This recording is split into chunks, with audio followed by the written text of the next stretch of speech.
Hi, I'm Tom. I'm Matty. And I'm Lewis. This is the Wigan Way, Wigan's favourite rugby league podcast.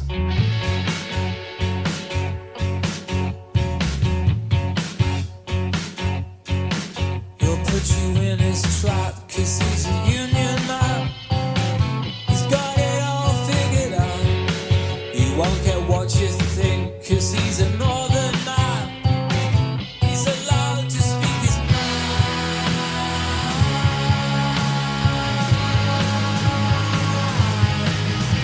His mind.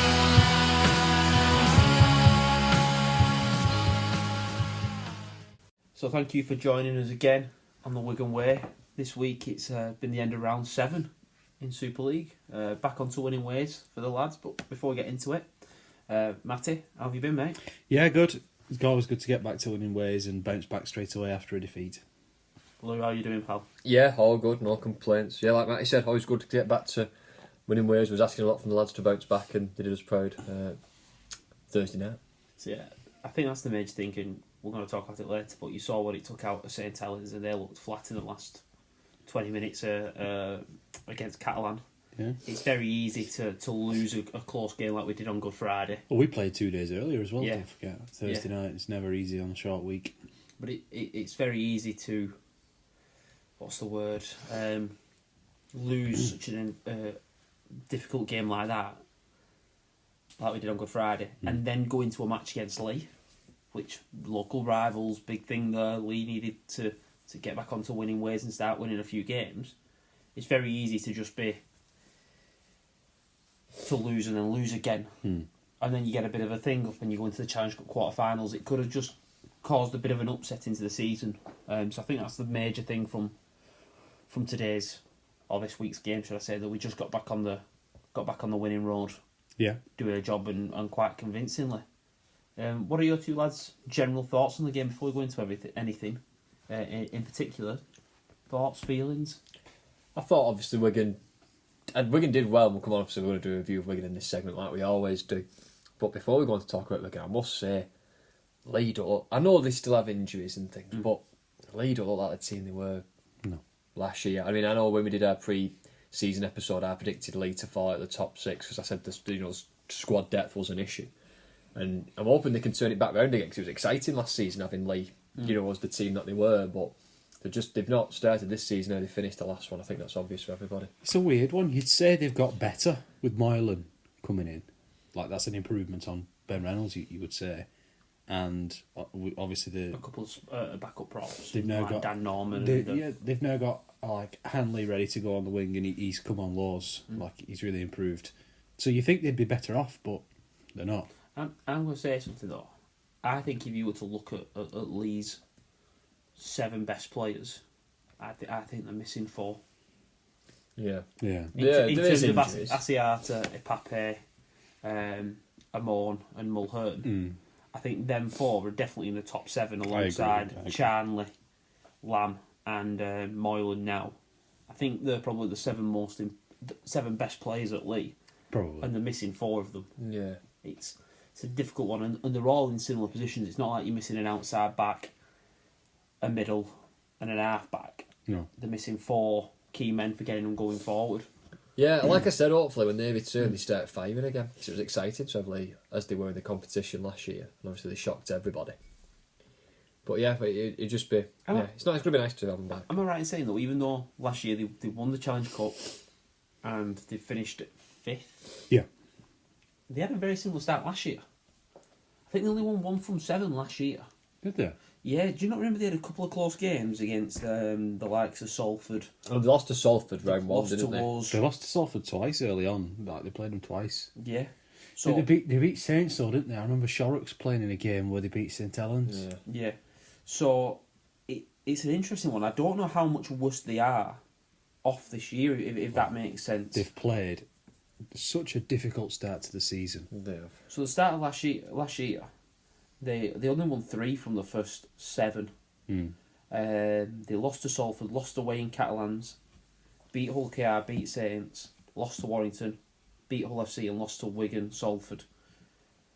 The same point now, this year, they're only 6 games in because of obviously the rearranged game against us. and the one from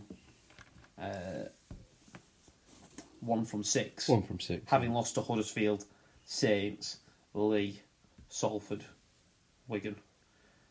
They've not had the easiest start. No, and the next few games are quite tricky as well. Yeah, they've got a really difficult spell here. We've got Hull KR next, and then it's back to the league. Warrington and Catalan, the next 2 games. It's a difficult start for them.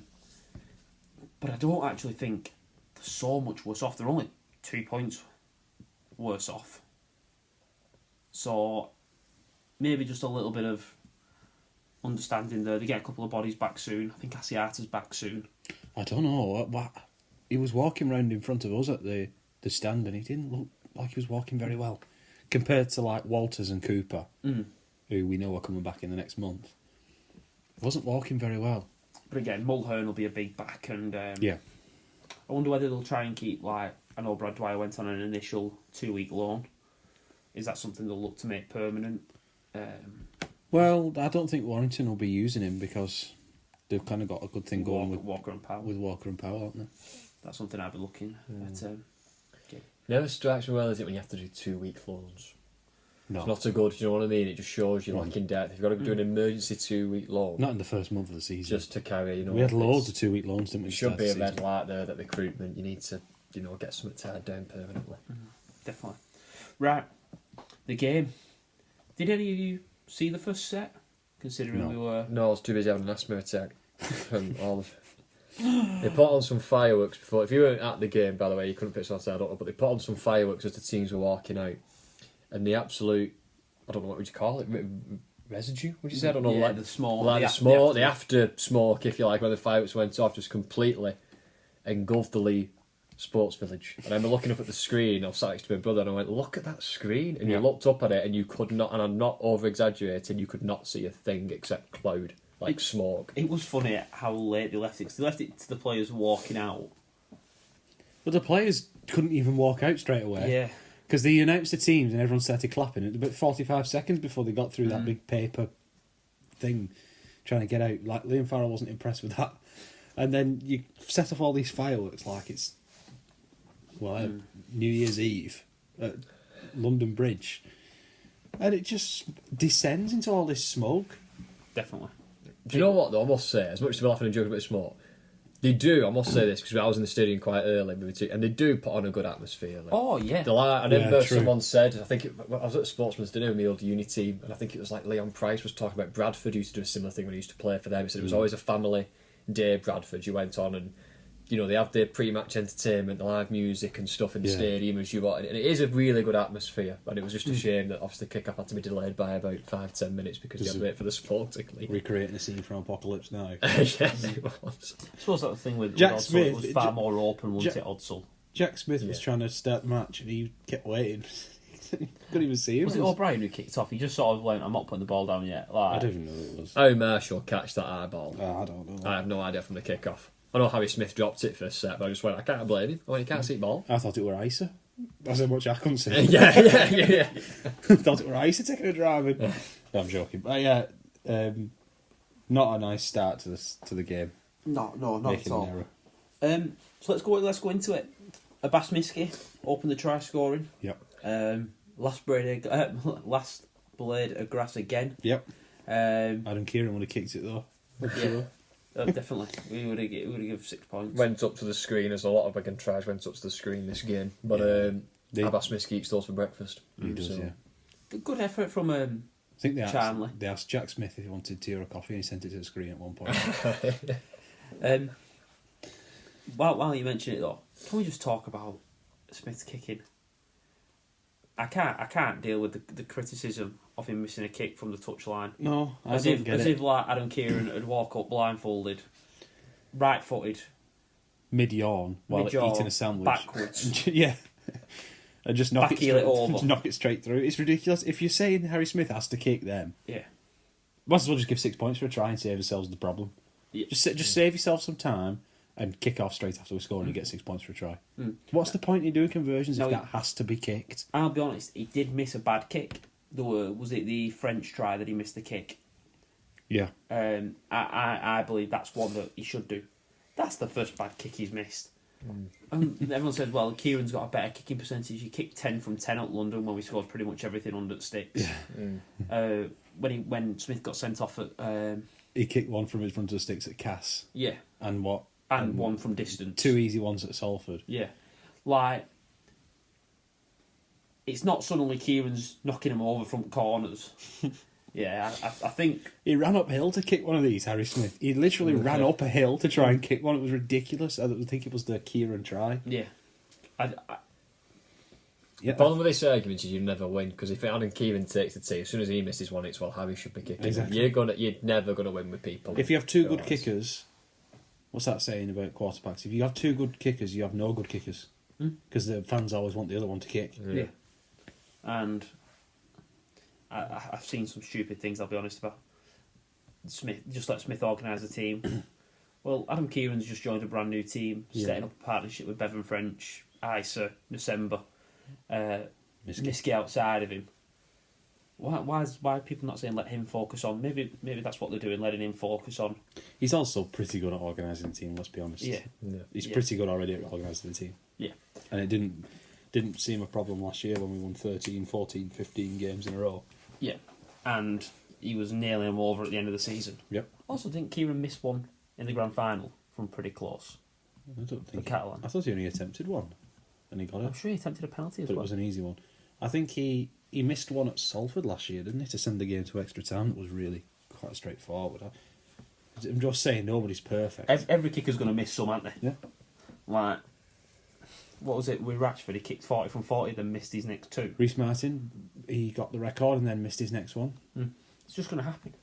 I've never known a kick with a 100% record. Not. No. Probably because it's quite tricky to do. Yeah, well, I bet there's somebody who's like captain of a team and he only takes it if it's right in front of the stage. Yeah, he brags about the fact that he's 100%. Brags he's got the best kicking percentage. to be fair, it looks bad, doesn't it, when one of the props in a retiring games kicks one from sideline. Who was it that did it for Roosters? Brian Carney got one from the touchline at Huddersfield, I remember. Yeah. Absolutely nailed it. Always happens every so often. Anyway, the next part of this game was the Matt Moylan yellow card. Yeah. Field skipping across the line. I feel for Moylan. I really do, because what is he meant to do? Field slips. Wrap your arms. That's what's got him a yellow for me. Don't go like a torpedo. He's come out quick, but it's so quick. Just wrap your arms and he'll give a penalty. It's direct and forceful to the head, yes. Is sudden and rapid loss of height or whatever it is, unexpected loss of height, the ref says, yes. Oh, they got it right. I think it's the right decision. I'm happy with the yellow. Based on how they've talked it through, direct contact with the head is a red. Any mitigating factors can bring it down. He said there is mitigation. He is falling, rapid loss of height, so therefore it's a yellow. And I think how they've been done, that is consistent with what's been done. It's naughty though, isn't it? Maybe not right at the start because they were sending people off it, but over the last, they're following the mitigation processes, if you like. So, Like, he does come to it quick. He dives shoulder first. I think he is quite naughty. I do think he should have wrapped his arms. And he probably would have stayed on the pitch. I don't know, maybe he would have still got yellow. I do think yellow was the right call. A few people around me screaming for a red. I just don't think that's... I don't think that can ever be a red. No, I don't think that should ever be a red, just because of the fact He's that not punching he loses his height. No. The red cards this year should be like Franklin Pele. Yeah. You nearly got 3 games, as we said last week. Yeah, and then the bans are a whole another... I don't know what Moylan's going to get. But anyway, 5 minutes later, the main guy, Willie Isa, gets himself a try. Was it his first in 3 years? First try in 3 years, yeah. I didn't realise that. He should have had one against Penrith. Still adamant on that. Well, you just, you give it... Almost over the line. He did the right thing. Willie Isa gets on the end of a Bevan French kick. To say he's not scored in 3 years, he took it well. Yeah. Do you know what, though, I think the last... When I remember that 3 years ago, I'm sure it was a Magic weekend and it was the exact same situation. Someone put a kick through. Kick in and he just chased it off, obviously, being the second row. He was right at the side of the halfback who kicked it.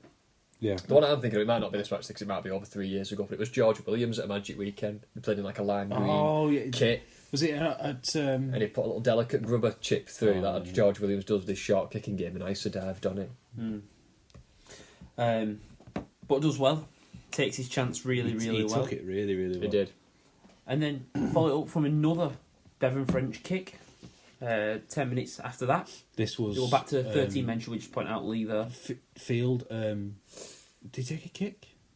Field and dance down the field? Yeah, no, an offload. Oh, Back on the inside. Yeah, off Mago. an offload off Yeah. Mago, that's it. That's it. Made the breakthrough, steps across, finds French. Kieran did really, really well to get up there because he was a little bit slow. It was a kick for basically into some space. Yeah, And maybe try and get a repeat set. get French or Kieran close to it, get a repeat set. It's exactly what it was for. And I want to say it was Ricky Latelli. Latelli. It was. Takes a swipe at the ball. He's sort of trying to block off Kieran at the same time. He did the right thing in that he made sure Kieran couldn't score and then tried to bat the ball dead, which was his only option. But he just missed. Yeah. And I don't know how French caught it and put it down in the same motion, so low to the ground. I mean, if you took that catch on a Saturday for us and it slips, you'd be pretty pleased with that, wouldn't you? Oh yeah, big time. But good finish, and Great finish. that takes the score. What's your least favourite phrase that would be best used to describe this try? my least favourite? Eyes up. Oh. Eyes up footy this was, wasn't it? Oh. Offload from Mago in the perfect place. Field danced across. French put the kick into space. Eyes up footy that. I forget all the time. His So they just run efforts with the though red as well. down. The other cliche is the 1%ers. Yeah. And that is chasing a kick. Do you know what I mean? Kick in, right, up quick. Yeah. And he gets his reward when It would have been it really gets easy spilled for and he can someone score. like Adam Kieran to not sprint up, Yeah. to not put that extra 1% in. And just tackle him Then, on a 10. but then Latelli can just knock it dead under the pressure of a bit of Bevan French pressure. There, he's having to deal with two people. Yeah.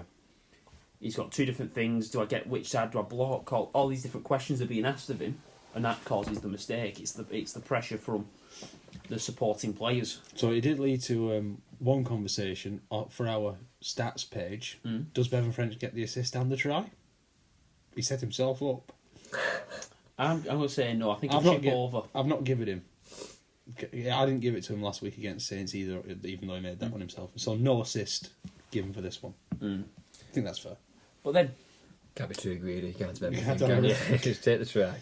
the set after, straight from kick-off, we rolled downfield really, really well. You know, Tommy Lulawai on the camera was like motioning a screw turning. Yeah. I can't remember if it was actually the French try or after this next one. Motioning a screw turning. And that's exactly what we did. Just rolled them, didn't we? Yeah. I think we definitely got over the 50 by like we got to the halfway line by about the fourth tackle. Get a really quick play of the ball with Cade Ellis, if I remember right. Lehman jumps out from 9, puts Harry Smith through. He used Ben Nakabuai as a human shield. Yeah, it was just hiding behind him when he just kept peering out. I mean, he's a good choice for human shield because he's enormous. But he was trying to get. You see him trying to get back and defend. But it's That's- really clever 9 play. That's your problem. With Yeah. if you've got big size, it's all right going forward. But if you get him facing his own try line, Again, that's the advantage of someone like a Lehman who plays. I don't want to say it. Eyes Eyes footy. But we've also got players like Field, French, Smith. he'll be on Both his shoulder. second rowers. Wardle does it really well. Kieran does it. Whereas as soon as someone just goes, just get bodies in the picture. And in them breaks, it feels like we always have more players on the screen. It's at an once underrated skill. to just Danny Maguire, mate, he was the best at it. You got to admit. yeah. Some others be good at it. I mean, O'Brien's pretty good at it for Leigh. Richie Myler was always really good at it. It's an underrated skill. Being in the right place at the right time. Now Field is there because he's quicker than everybody else. But But he also does it 20 times a game. How Yeah. many times do you see him coming for an offload and they don't. Get and it thrown. doesn't get through and he just jogs through the line because he has to slow Well, down? we'll to get out talk of the way. about Fields try in a minute. Yeah. But that's exactly what you're talking Using about. his brain as well as his legs. I think that Nakabuai should have just tackled him and give away 6 again. But it's hard to know that in the moment. Yeah, because you do that and then Wigan score 4 tackles later. Everyone says you only had to defend 1 more tackle and Yeah. suddenly you're whatever. Maybe he just has to stand still and let Lehman go around him. Yeah. I don't know. Do you have to be seen to make an attempt back? I think so. It's a difficult one. A very difficult one. But that takes the score to 20 points to 0. Harry Smith converts his own try under the sticks, giving himself an easy one. You give himself an easy kick, yeah. But that wasn't the end of the half. Ricky Latelli went on to score. Nice play to the left. a little bit of a kicking behind, and Charlie does really, really well. If they're not playing right to left, it seems like they don't want to know really so much. That is their pet play. I do think the incorrect play of the ball given against Mago was ridiculous, which led to this set. See, I thought he'd give it at the time for him, facing. He was stood sideways or something. Yeah. He said he was stood sideways, but I don't think he was. I haven't seen the replay at the time. No, I don't agree with that decision. But then once it gets given, we have to defend this kicking behind better. Yeah. I think it's a smart play because Miski's obviously jamming up. Yeah. So it's a smart kicking behind. He'd already jammed up a couple of times before that. I think Theo probably just needs to kick it into third row, doesn't he? He should have hit I'm all right. you and your brothers. I think Probably should actually, yeah. Do you know what though? In the long term, I'm alright conceding tries like this. I agree. Yeah. Do you know what I mean? It's a scrappy little kick and Latelli gets on the end of it. It's Yeah. like, oh, it's a, do you know what I mean? It's not like we've been outdone. It's not like we've been outwit. The other point being in that, You could concede that. You know, any team would concede that. the other point in that, we only conceded a try at half. Yeah, one try half. It was And exactly I'm backing us to score more than 2 tries a game. 20 points to 6 each half, wasn't it? And then he gave him a penalty for Miski hitting somebody late, Yes. and then he missed the penalty kick. Then he had the last. Yeah. I don't know who it was sounding. Imagine the last... what's the word I'm looking for? The comments that Harry Smith would have got for missing that. That's true. Ooh. It's true. Well, I mean, it's pretty similar to the one that he actually did miss. The only one that he missed, that he should have kicked. Yeah. I do think though, I can see why it was a penalty on Miski, because he does hit him like a second late, but it's a legal tackle. So why there were calls for him going to sin bin, I don't know. No. He was never going to go to the sin bin for that. You can't. You can't. Because then it's like, well, what you meant. That if you're going to do that, then wingers can't rush up. Exactly. Do you know what I mean? Like, he was committed. That's what they did for a while. The thing I don't like about this as well is that obviously whenever they play it back on the screen, they play it back in slow motion, and that's what works. I'm like, no, if you play it quick, you'll see he is half a second, and you can't Not play even the that. tackle within half a second. It's I don't even impossible. I think it was less than half a second. You run at full pelt, try and hit something, and just try and stop like that. Exactly. You're never going to be able to do it. Impossible. Can I say my favourite thing to you, Mike? Turn the screen off. I know we said this last Turn the week. screen off. Yeah. Stop people being able to, especially in the heat of the moment, people being able to watch it. They don't have it on at football for that exact reason. Yeah. You know they always cut to an advert on the screen. Do whatever. Go and put some leopard print baby girls on or something. Or just have why can't Rugby League just sell the sponsorship for every time there's a break in play, you get, whether it's 10 seconds or a minute, on the screen. I know, yeah, I agree with you. I do. I just think as well, the part about this is you're looking at something, you're deciding whether it's late or not. That's all about timing. Yeah. So then you can't put it in slow motion. Yeah. Do you know what I mean? It's just stupid. It's absolutely stupid. In my opinion. Surely now as well, there must be a way of saying, if it's longer than this, The if rule, it's so many frames. the or rule in whatever. the NRL is 2 steps. And I think that's an NFL thing, 2 steps. Because they think if you're more than 2 steps away, you can pull out of your tackle. Or I think it probably lessen the blow. I think it probably should be 1 step, really. Because if you're making a step and then hitting someone, then you could probably lessen the blow. Yeah. You could just hug him, like we've always said. But if here, it was like literally as he passed the ball, he gets hit. I don't know. You're asking a winger to come up and jam on a read. At pace to get there. You're telling him he has to get there. It's ridiculous. Yeah. If we're going to say this, you're going to say, right, all wingers have to hang back. And that is why you see a lot of centres score tries in the NRL. Because then they said, yellow card if you do it with 2 steps. So they don't tend to jam up as much. No, not at all. Anyway, that takes it to 20 points to 6 at half time. Obviously, Moylan missed the penalty kick. Yeah. And second half, I thought Leigh did what they should have done in the first half. They got into a bit of an arm wrestle the first 4 or 5 minutes, went set for set with us. They don't have the forwards for an arm wrestle. But that's it. They've not got the pack. And obviously, we've talked about who they're missing in Tom Amon, Mulhern, Asiata, Ipape, who's a very big one for them defensively. He does a very similar job to Brad O'Neill defensively. And they look short. There'll be a few more tough games, and then I think Leigh will figure it out. Yeah. I'd like to get that game in hand organised soon, but I don't think it will be. No. Because I think they'll figure it out in a few weeks, get a few bodies back, and then get some easier games. Yeah. Anyway, 6 minutes in, a looping play to the right hand side. O'Brien seemed a bit of a wasteful kick. I know they were 15 yards out, but there was no one with him. No. It was just a hopeful, just dribble in there and hope something happens. It didn't seem like it was played with purpose or a plan. When the fullback's there, it was what, 2-on-3 or 2-on-4 maybe. Yeah, because Smith was in covering. The fullback was there. I just think that was a poor call to kick him behind there. I think you just take the tackle and play another move. They might have been last tackle, but turn the ball over 10 yards out. Yeah, 15 yards or out. just You don't have to score every hit play. your winger and see what happens. But Smith does really, really well to collect it.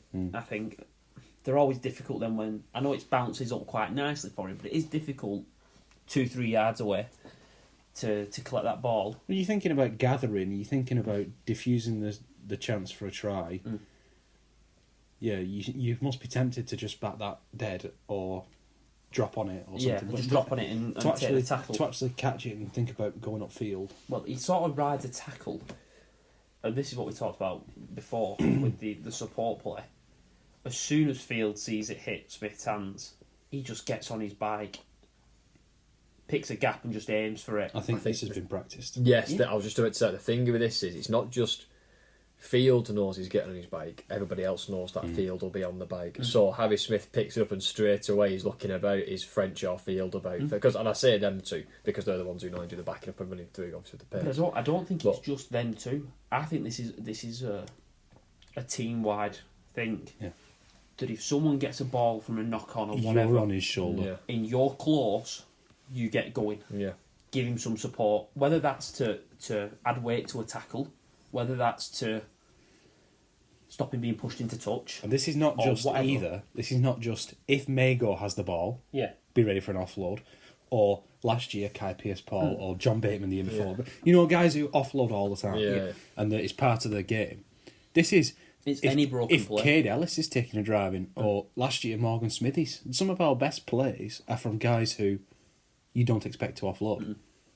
It's that, I think any broken play, there's that policy of get as many people within 10 yards. Be nearby. Yeah. Liam Farrell's the best at this. Yeah. Liam Farrell goes through the line as a dummy runner, makes sure not to impede anybody.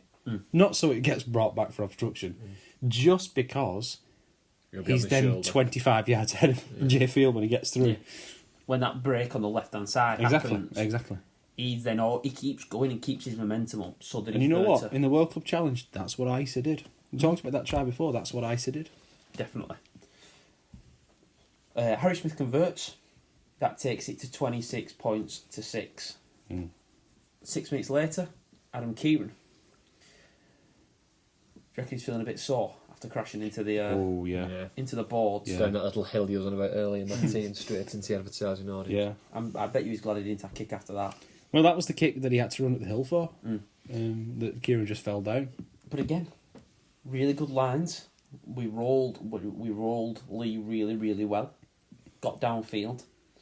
And it was an offload from Cade Ellis. Yeah. Great finish by Adam Kieran. Lehman did the perfect thing here. Get the ball, get it to Smith. Yeah. Take 3 defenders out with that looping ball from Smith. And then it was just a case of who's going to score, Kieran or Miskey. Again, that's the same thing we just talked about, but in a different sense. As soon as the ball comes free, get set, do something, be ready. If that ball hits your hands, the worst thing you can do is look around. And how many times you see it in Super League games that a player gets a ball from an offload and he then just sort of like jogs around looking for someone to drop off on the inside or looking for X, Y or Z. There's 2 things you can do when you have an offload.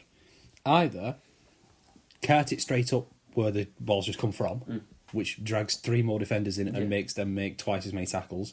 That's a good thing, but the fans don't like it. But that's a good idea. The other thing is just spread it wide as soon as you can. And you can't always do that. Yeah. But there's actually times where them offloads come a little bit early in the tackle and they've not really committed. There's been no... An offload's best when the defensive line's already turning around to go back and they think the tackle's complete. You can actually offload a little bit too early and the defence is already sat there waiting for you. So it's that balance. Anyway, a change. very quickly, 6 minutes again after, Junior December, who'd come on for Willie Isa towards the end of the second half. Yeah. Hits a crash ball really, really well. Oh, shouted play short. Yeah. Because it just looked so open. They were so disjointed, the back line. Do you know what it does though in December really well, which you'll get missed. You can watch that and just like, oh, he's ran a good line. But the reason why it's such a good line, if you watch it back, he's running at the inside shoulder, and almost as he's catching the ball, he manages to move to the outside shoulders, and it's just a little bit. Wardle does it at centre a lot, and I mean, Wardle's that is the best at it. Yeah. Changing the line at the very almost as he's catching the ball to move and catch at the same time. All in one motion. But he just goes from the inside to the outside shoulder where the hole is, and he just goes straight through untouched. But it's that little late movement that just allows him to do it. And I've seen Ethan Hazard Hazard do this before a few times, and someone who was quite good at this was KPP. Yeah. He was good at these sort of tries and Drifting as the ball's coming. Them two worked quite closely together all the time that Kai was at Wigan, so maybe a bit of a pet play from KPP that he's learned. Actually, the December try from last year looked a bit similar, didn't it? Yeah, 100%. It's a planned play, yeah. It looked similar. When you got a big body like that, hits him short. He's built for one thing, Junior, running at halfbacks. Exactly. Like, get him doing it. Exactly, it's a mismatch, isn't it? Harry Smith converts. Yeah. Takes it to 36 points to 6. Kieran would have kicked it, Yeah. and it would have been worth 3. So we'd have got 7 points then if Kieran was kicking. Pretty shortly after that, Josh Charnley gets over. Nice try. Nice play. I'm happy with his try. Again, like Lewis said before, this is not a bad one to concede because it's well executed. Yeah. Definitely. Kieran has a chance to put him in touch, but it's Josh Charnley after all. You've got to appreciate it's a good finish. Yeah. He even Is he could have third? had his legs up, but He's another day he might do, another day he might miss again. He's strong and I'm not thinking... If Charnley was playing for Wigan, you'd expect him to score. It's Charnley. He's Six- good at this. 6 out of 10 of He's them. very good at these sorts of things, Charnley's. This is what he's built for. He's quite strong, he's quick, he's a good finisher. He's not as quick as he was, but he's still quick. And he's still an excellent finisher. He's always, everywhere he's ever been, he's been a try scorer. Yeah. And he's proved it again. He's good at finishing. Yeah. And like you said, Miski, you'd think he would score. Just to put that into consideration, it keeps on every time Charnley Hall score, it comes on a little graphic of the top 5 try scores, everyone chasing They're Maguire. both chasing. And Charnley is wherever he is, I can't remember what number he falls in on. I think he's third. He's Might just be behind third. Hall. Well, He's in the remember- top 5. I remember he did 2-3 years in Union. At his peak. Do you know what I mean? Like when That's you the think thing. about that, he's got that many tries, and he's done. I can't remember how many seasons Obviously, it was, Ryan- but Ryan Hall multiple seasons out of the game. Well, if them two had both been Super League the whole time, Obviously, Hall did. Well, Hall Hall would would have season. beat it, but I know. Hall would have definitely beaten He did him. an NRL for the year, didn't he? It might have even been 2. Is it 2 with the Remember? Roosters? 18 months maybe, I can't remember. Yeah. Anyway, to finish off the game, 5 minutes later, Liam Marshall rounds it up to 40 points to 12. Yeah, this wasn't fair, because it was Jake Wardle on Moylan.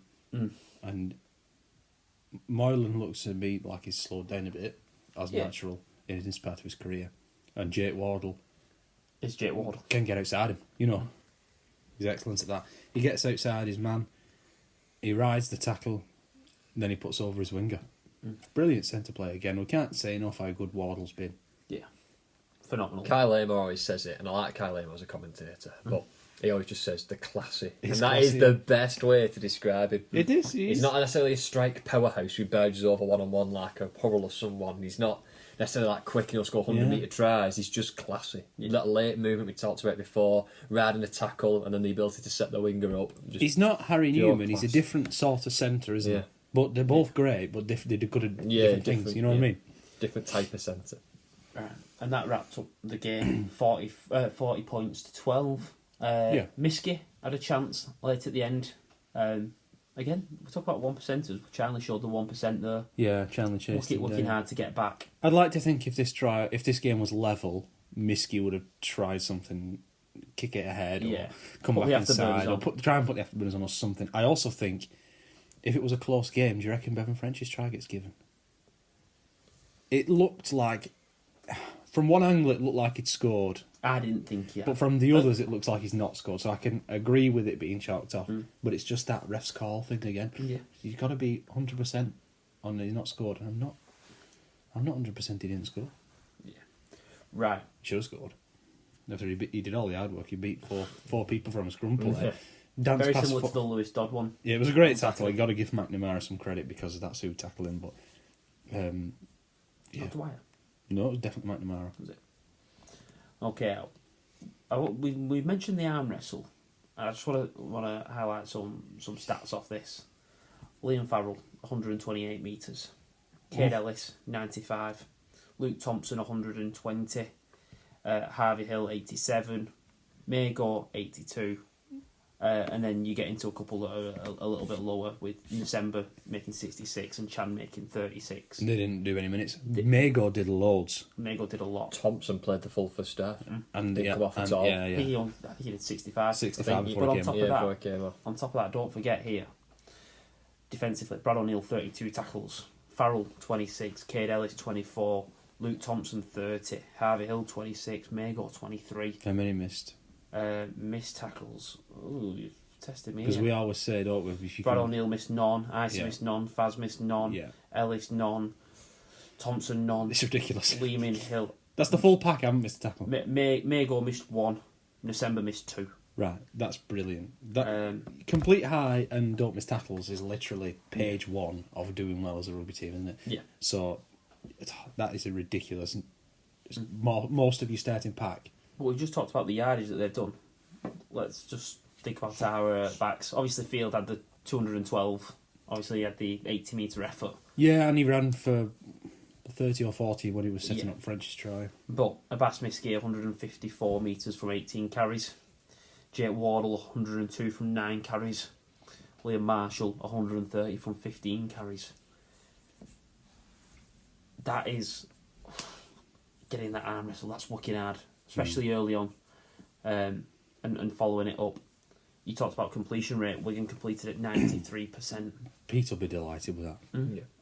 I can't remember who it was who was talking about a back three. And you could probably extend this to a back five for Wigan. I can't remember if it was about Penrith. Somebody was saying their forwards don't tend to make as many metres, Yeah. but also they don't tend to be tired because they're not running back as far. Because the back three, and you could extend this to a back five, makes so many metres yardage wise. You only have to look at Penrith, who've been the dominant side. Dylan Edwards usually touches 200 metres. Yeah. Toto touches 200. Crichton used to touch 100. Taruva, to Isaac Tago now. Yeah. Yeah. Big bodies that work really, really hard.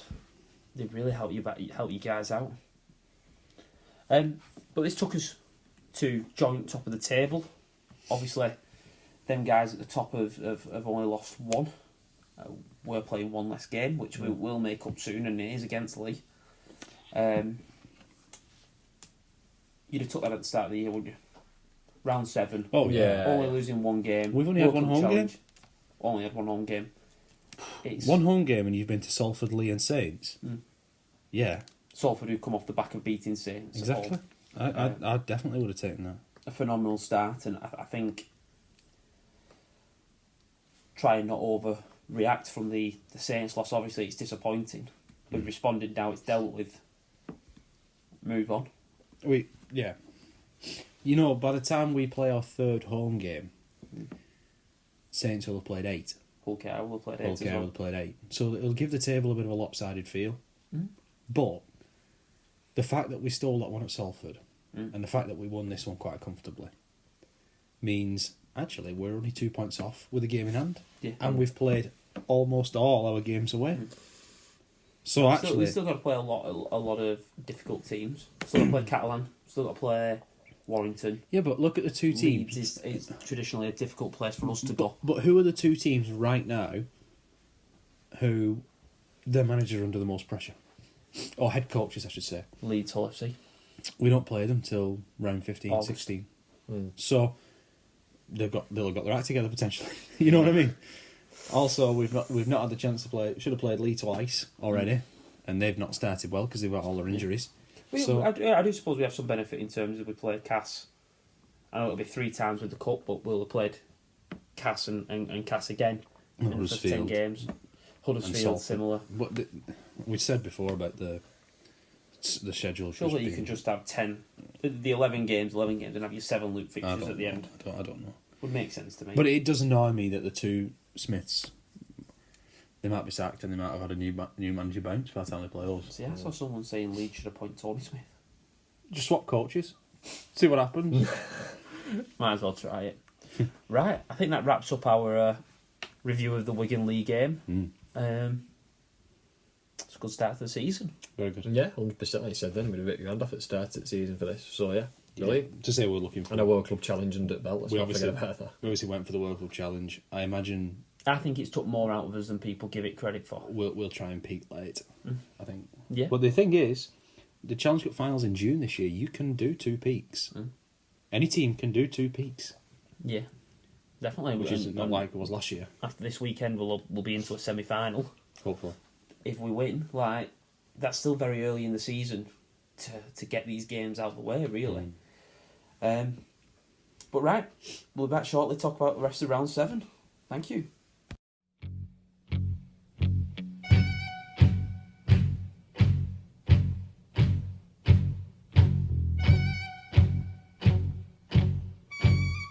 Oh, we're back. I'm going to have a look at the rest of round 7.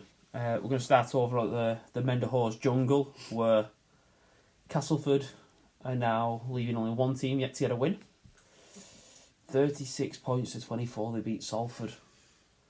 Great result for Cass, and I think the thing that this scoreline doesn't really show is the fact that they really did bounce back, Cass. Yeah. They went into half-time 18-4 up, and within 10 minutes, I would say, of second half kicking off, They were behind. they were behind, and they were really behind the 8 ball.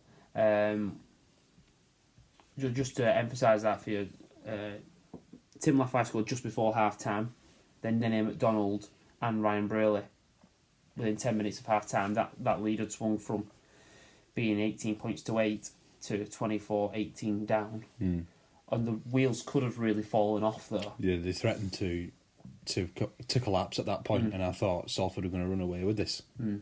That's what Craig Lingard will be happy with the most. Yeah. Obviously, 2 things. 1, the 2 points on the board, finally. But 2, the manner of the rather than focus on attack, defence, it's the character his team showed. They went into the got the hopes broken when the lead went behind, and they didn't just give up and throw the towel in. They showed a bit of grit, a bit of determination, a bit of character to come back and win the game. Yeah. Well, we've got to talk about the defence for the 2 tries from Innis Senior. Was it Innis Senior is the one who plays for Cass, isn't it? Yeah, so let's just run through and tries. Sorry, Innis Senior got 4, Brad Martin 1, Sam Hall 1, Danny Richardson kicking 6 goals. Braley got 2, McDonald got 1, Laffey got 1, and Mark Z kicked 4, but he did miss a kick, meaning the end of his streak. Kieran would have kicked it. Kieran did kick it blindfolded. It was an exhibition. But go on, Innis Senior, talk us through his...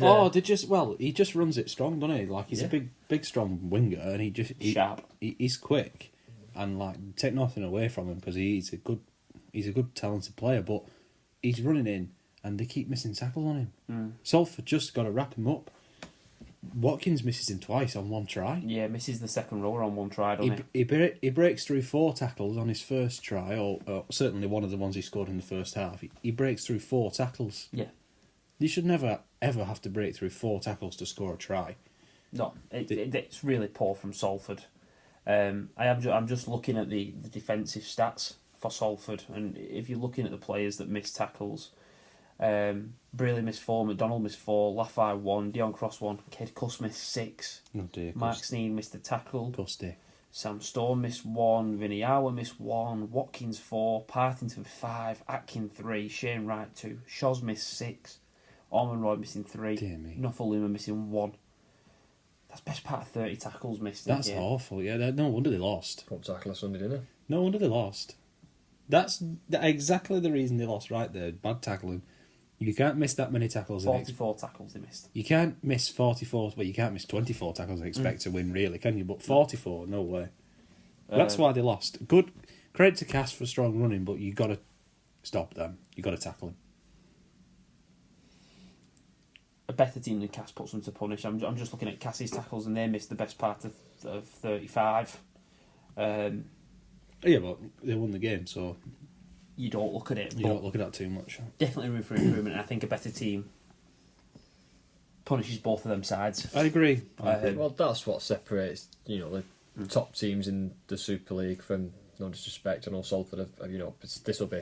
You'd hope this is like a bit of a I don't know, a freak, if you like. They're not going to put this on again. They've been good for the the games leading up into this one. So hopefully it's just like a freak accident, and next week they come back. It's better. weird. They've played really well all season, and then they've had 2 horror shows at Hull KR in the Cup, and then this one. That's what separates the top teams' defence. Go back to Wigan and Saints on Good Friday. You have to score off a kick and you have to score off a bit of individual brilliance because you just cannot break that team down because they don't miss tackles. Yeah. That's what separates it. It's defence.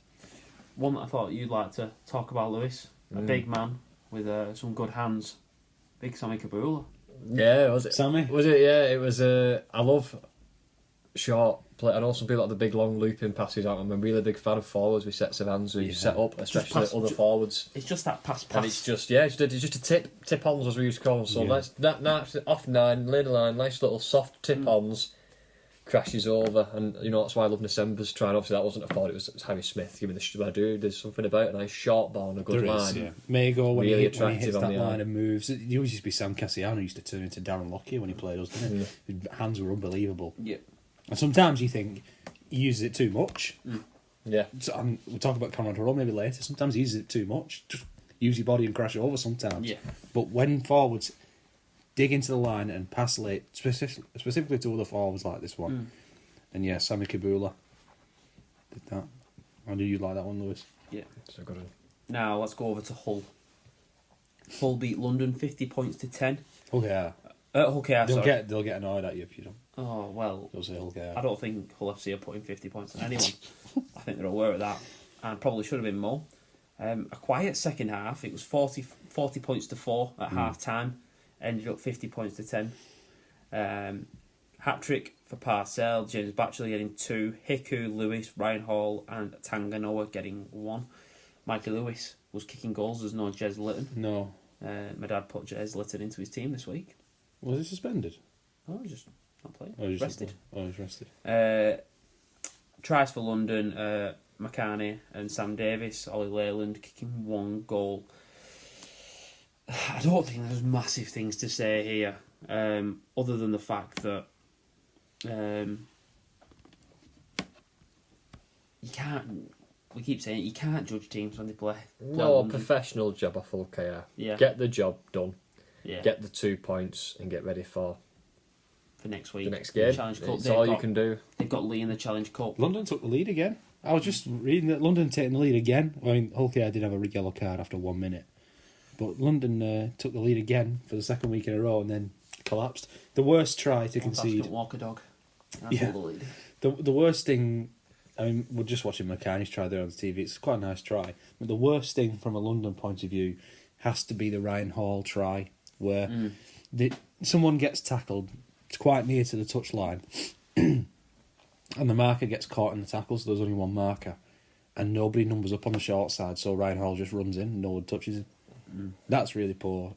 I mean, that's just basics. That you'd try and teach that to your age group. Teams always have one on the short side. Yeah. Or if you're on a marker, at least you have to go short side. I'm just looking at the stats. Lewis Senior, 150 metres. All the forwards, 80 to 90 metres, really. Mikey Lewis ran 186. Ryan Hall, 168. Opacek, 100. Niall Valls, 127. Niall Valls, what are you calling that? Kyle I'm Moore. Who was it called him Niall Valls? Is it Kyle It Moore? might be, Yeah. Maybe he's just been sick of people calling him Kyle Moore all this time. Going to be passed on to somebody Niall else. Evans. But No, Peter that was- Hickey, 130. Like we talk about good teams, London just could not hold the back five, especially in the early tackles No. of the set. No, Give When they get on a roll, then Give back Hull five. KR too There's much. some big bodies there. Hiku, Senior, Hall's a big body. Opacek. You know, there's only really Evans who's not an enormous outside back, so it can be tough to keep them quiet. I just But it's your think- job if you're defending side. Keeping the back five of Hull KR quiet is the job. That's how you beat them. Yeah. Because they're not traditionally the biggest pack, are they? No, But when you give them the options, you to need a just defend- platform for. What a kick that is. There's not, do you know, things like, I know what you're saying, you've got to give credit where it's due, the big athletic bodies, powerful bodies, but it's easy that. It's a bit of line speed and tackling and solves it. It's not, you don't need massive, it's go and signing big players to stop that. Just work as a team with good line speed and tackling groups with a bit of aggression. Kick long. And you'll keep them pinned. Do you Kick know what long I mean? and play short. It's what somebody was saying on the Matty Jones show. They said about Mitchell Pearce potentially coming back and playing for Parramatta, and he's not doing. He said no, but all they need is someone to kick long and play short. Yeah. Kick long when you're finishing on the last tackle, and just bring your forwards into play. That's all you've got to do. Be a game manager. London don't have one. No, they don't. I don't know who's out there to go and get. I'll be honest. I'm just thinking who could they go and get. Mitchell Pearce is available. Just turned down Parramatta. Yeah, I turned down Parramatta to go to London. No, I don't think they'll make any signings. Just they can pick someone up on loan. I don't want to not get a win. They have to get a win somewhere. Yeah, it's going to be tough though. They've already trucked one away at London, at Hull FC. Let's go to Headingley. Leeds played Warrington. Warrington win 34 points to 8. Half time 16 points to 4.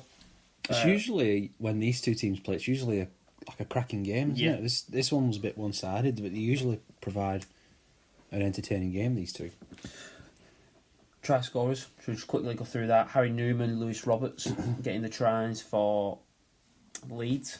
Josh Thewlis, Dufty, Danny Walker, Joe Bullock, George Williams, and Matty Nicholson. Steph Ratchford kicking 5 goals. This would be a game that I think Burgess would have targeted. Going to Headingley, obviously they've not beat Catalan. In Catalan, the chances that they've had a really close one with Hull KR, where I personally was a little bit critical of their defence, still conceding 22 points, and I said that I needed to see Warrington play a top team away from home and concede low points. So I think this is massive for Warrington, only conceding 8. Well, it's a good time to go to Headingley. Yeah, it's not the, maybe later on in the season they'll get it together a bit more, but it does feel like a good time to go to Headingley right now. And Warrington, I'm impressed. I'm impressed. The thing that comes with that is NRL 360 this morning. What were they talking about? Jason Dimitri. Sam Burgess going to South Sydney again. Yeah. I don't know if there's any truth to it, but they're going to talk about something, aren't they? And that seems like the thing at the moment is Dimitri, who has to win the next game, otherwise he's sacked. He's lost 15 from his last 20. And when you say that, even if he wins and then he loses the next week, then what do you do? If you win and then lose 3, It's a bit like Mick the Ennis Holbrook was saying, like, if situation. you win 1 and lose 3, you're gone anyway, aren't you? If they're saying you've got 80 minutes to save your job, let's be honest, you're gone. No, they're saying Wayne Bennett and Sam Burgess at the end of the season, and they're going to get they've already lined up Morris from West to be the caretaker coach. Is that John Morris? Yeah, who only just left, when Burgess did. So I don't know what Burgess is going to do, but clearly he's made a decent start to life as a head coach. Warrington are playing well. They play well. If I was Burgess personally, I'd be looking to stay at Warrington for a couple of years and not build roots, but establish yourself a bit. 2 years where you've shown improvement on each year. I think you can get ahead. I know people say you might not get the chance of getting. The Rabbitohs wouldn't have been looking to sack Demetriou this early. But you go early and you're not ready. That's your only chance, really. Switching gears here. Normally when we do predictions at the end of the podcast episodes, you'll read them out, Dukes. And whichever one is involving Leeds, me and Matthew will normally, one of the questions that follows is where is it? Where is it? Is it at Headingley? Headingley for me in this game, what we've said, I think it was by Wilkin on commentary, I want to say. He said, look, I've never seen Headingley this flat. No. And it's seeming like there's a bit of energy, a bit of the atmosphere that you normally get is being sapped from that stadium at the minute. I'm going to disagree with you slightly, only for one thing. I think it's putting more pressure on Leeds. I think it's harder for Leeds to play at home at the moment. But that's what I'm going to... Sorry, this is what I'm saying. But my question to you was, do you think Headingley is losing that kind? It's a difficult place to The go. magic. If you said to me, no, Wigan's got to play at Leeds next week, I won't be worried. Would you say, we have to play at Craven Park? That's more worrying. Yeah, that's what I mean. I think Headingley, this idea of Leeds at Leeds being... I don't think it's becoming the fortress, the kind of difficult, tricky... I don't think we're there just yet. Because let's say we go and play Leeds next week at Leeds and they get out to a 14-point advantage. And it starts going, it gets buzzing. It works the other way, that though. They concede an early try and That's fans what go, I mean. here we go again, and it goes flat straight That's away. why I'm saying it's at a tender make point. or break, isn't it, really? It's at a tender point, and I do agree that in 6 weeks' time we might be saying, listen, Headingley's too big of a place for Leeds at the moment, that it's too toxic. But with the atmosphere that it brings, it can also feel very flat and very dull and on top of you, and you can hear the boos ring and that when things aren't going well for you. So You'd say, though, they weren't great in this game. They were really poor. They were really, really poor. Defensively. Warrington really made them pay for some poor defensive reads and some poor missed tackles. But what do you think of, if we go back to Warrington just briefly, they were really impressive in this game. What do you think of Burgess's comments about Toby King? If you haven't noticed, Burgess was asked about Toby King. He said he's got a bit of a hamstring strain. And somebody asked him, well, did he pick that up in the last match? And he said, well, I don't really know. It's a weird one. He said, I've not really figured out Toby King yet. I've known him for 6 months and he's still really an elusive character. I don't really know him very well. He doesn't really say very much to me. Doesn't seem to have much confidence in me. So I felt that was a weird comment from a coach to make. I can't imagine... Certainly a weird one to make. About one individual player. Yeah. Seems a strange one, that. Something Boo's to be big on, I think, from his time going back to when he was at South, and we've just covered that a little bit. He'll definitely be looking at not just people's performances, but them as characters. And from the reports in the NRL, if anyone's a big fan, Burgess kind of left because the reports that he wasn't happy what was going on. Latrell was getting into daft behaviour, doing shoeies and all stuff like that at concerts and whatever. Like a couple of nights before the big game was happening, people weren't being made accountable for the behaviour that they were doing. And he said this club's losing its standards, and he was falling out with it a bit. So I'm just wondering if Burgess seems very big on. The character, the culture, the players doing the right thing. I'm not saying Toby King's not doing, but if he's saying I don't know him a bit yet, it seems like he wants to very much just say, not are they good players, but have they got the mentality, have they got the mindset? Well, there's not really any question about Toby King as a player. That might be the reason. There's no questioning Toby King as a player. Yeah. But we talk about mentality when you're coming off the fact that he slotted in so well at Wigan the year before. Won a grand final and the league leaders. He did. And strangely though, he did play pretty well with Huddersfield, and they wanted to sign him. So maybe it's just a thing of Warrington's. There's a lot of baggage there. There's clearly a lot of baggage from the previous couple of regimes with Toby King and Warrington. Seemed like he'd made quite a decent start. Yeah, maybe he was just fatigued there. Picked up this injury. I don't know. He seems to be bigger, doesn't he? He seems quite a bit bigger. Like maybe that's a request from Warrington to put some size on. But, I thought he'd made a decent start to the season. He's picked up this injury. Obviously, Wrench has been fantastic for him. And you can have Ratchford coming in, who's a good deputy. So they've got 3 decent centres there. So I don't know, really. Maybe it's just he's got an injury and he'll be back fighting fit soon enough. It's just a weird comment. It's a really weird comment. It's one of them. You only know the answer to that come 4 or 5 weeks' time when he's either back in the squad or not. But I've heard more from Burgess, like positive and negative, than I have from Rowan Smith. If we talk about Leeds, I haven't really heard much from Rowan. I've heard more from Tony Smith about how he's going to fix it up, but I've not really heard anything from Rowan. Rowan seems to have a bit of a Bennett feel to him with the media. He doesn't seem to give him a lot. No. Jenny will be asking him questions, where can this team go next week against us, whoever they play next week? Do you know what I mean? Yeah. He's very... keeps his cards close to his chest with the media. He plays it very... Do you think Leeds has got a very different feeling than at Warrington than what we're going to do, where they're trying to be quite open to the press? Well, I was just about to say that it's not just Wigan. It feels like Matty Pete is a lot more open in his answers, more honest. Burgess we've seen so far. McNamara's been like that for a while. Wellens seems to be quite honest with I his think they've interviews. opened up a lot since. Yeah, it just seems to me like the new wave is everything's so open anyway, and social media seems to figure out everything anyway. Maybe it is best to just be honest and get it all out in the open, whereas Rowan seems to be going for the old school style of don't give them anything, keep it all in house. So it'll be interesting to see. But the problem you have with that is you've seen the Blake Austin comments. Yeah, When you've upset people and people have still got bad things to say, Blake Austin is obviously on his podcast tour at the moment. and he has been upset with Ron Smith before. Yeah, with the way that he left. Yeah, Just Yeah, not told that forget he was players going. like Leigh in as well. That was all very strange. A club captain suddenly goes, and that was all a very strange one as well. So And I know we've said it, they spent big money. Rory Croft, yeah, Andy Ackers, yeah. Momorovsky, They're expensive. Lockie Miller. None of them have really settled in. No, I don't think any of them have set the world alight. I've been impressed in spells. yeah. Well, we said last week like Momorovsky has played quite a bit, but Lockie Miller's not played that much first team rugby. Really. I think he's up to 30 games now. So he's going to be up and down. Mm.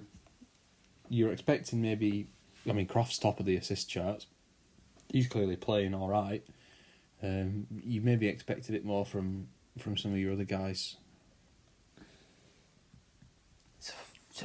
It's funny. They found it funny that someone suggested replacing Rowan with Tony. Well, they've got a week off this week. They're not in the cup, are they? So Warrington have got to play St Helens. So that'll be a big game. I'm looking forward to that one. Really looking forward to that one. Warrington could make a statement if they win that. Yeah. Right, should we jump over to Hull FC? This was on Saturday, 3 o'clock kickoff. Yeah. It finished. Huddersfield Giants 56, Hull FC 22. It was 40 points to 10. Tries in this game, Sutcliffe got 2. Pele and Brown both got a try apiece. Yeah. Jack Charles kicking 3 goals. Tries for Huddersfield ready. Jake Bibby, Tuilola here got 2. Nguama got 1. Yates got 1. Adam Swift got 3. Masters 1 and Jack Murky 1. Jake Connor kicking 7 goals and Lola here missing 1. Lola here kicking 1, sorry. Again, Super League website accurate as ever. Huddersfield completing it 102%. Well done, lads. No wonder they won. Just looking at the missed goals, Huddersfield missed 2 goals. Kieran kicked him. Kieran did kick them, Kieran would have kicked, yep. which would have rounded it to 60. That would have been a nice round number. Yeah. Well, we called the reverse fixture of this one playing for the coach's dinner. We called this one playing for the dessert. And Yeah. I think Ian Watson has pinched Tony Smith's Sunday dinner and he's sticky toffee pudding because there's no food left on that plate for Tony Smith. This was for the sticky toffee pudding, was it? Yeah, it was. You could call it an eating mess because some of that defending was definitely messy. Love it, Skipper. I am lost. Well, we watched the game in my bits. We just watched the highlights then because we didn't watch this game. We were all busy Saturday 3 o'clock. But I'm so glad we watched it because it would have been so easy to just come on here and go, well, Hull FC were terrible again and Huddersfield, racked up the score. That would have been so easy. But the actual terrible doesn't do it justice. The actual measure of the damage is so heavy. This defeat must psychologically be so much worse because it was at home in front of a very poor crowd, not turning up to watch Hull FC anymore. There were so many tries that were just avoidable if you just put in effort areas like we were talking before. Charnley chasing back on Miskey when they were losing by 30 points in the last second. That compared to some of the defence we saw here from Hull FC. 36 missed tackles. But it's not even just missing tackles, it's when they make a mistake, they just let the other team score. Well, we spoke about this before. There was an Adam Swift try. It was a Swift one, yeah? Where, was it Charles, the young winger? I might be No, the wrong winger's name. Martin. Martin, sorry, right. And he drops the ball, he knocks on. Yeah. And no one moves. No one moves. No. Huddersfield pick up the ball, pass it to Adam Swift, and he just jogs in. Was it Hull FC where we spoke about this before, where I was like, they lost the ball and Lola here picks it up and no one moves, and they pass to Swift and no one moves? I'm sure that was against Hull as well. Yeah. Carbon copy. It's I don't want to say it, but it is a lack of effort. It's urgency. It is. Urgency. Of course it Get is. to loose balls, be in the frame, get bodies in the picture. And that's why, considering Leigh have got 2 points on the board and Hull have got 2 points on the board, and we're a lot more worried about Hull, look at Charnley chase back when the game's already lost. And look at them try and stop these tries when the game's lost. Even before the game's lost. Dreadful. They're awful. There's weird things I want to point out. Licky Sow, 2 yellow cards in the space of 16 minutes. That's one of your leaders. And he's banned for the next game, as we saw. Yeah. We've just read Again. the match review panel. Cam Scott, 9 carries, 112 metres, brilliant. Yep, not bad. He missed 10 tackles. He only made 10. He's missed the same amount of tackles as he's made. Again, everyone's missing 2-3 tackles. There was 36 missed tackles. It just isn't good enough. And the tries that they're scoring, New Brown scoots from play the ball, does what he does. Pele crashed over.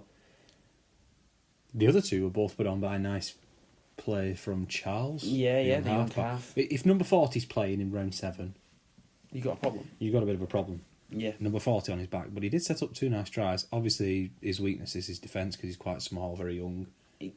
And He's not ready. who ran over him was it Lola here? Lola Run over him? I can't remember. Or outpaced him, and Lola not the quickest, is it? Maybe it was Nguama, I can't remember. But anyway, they I just look and I go, struggled.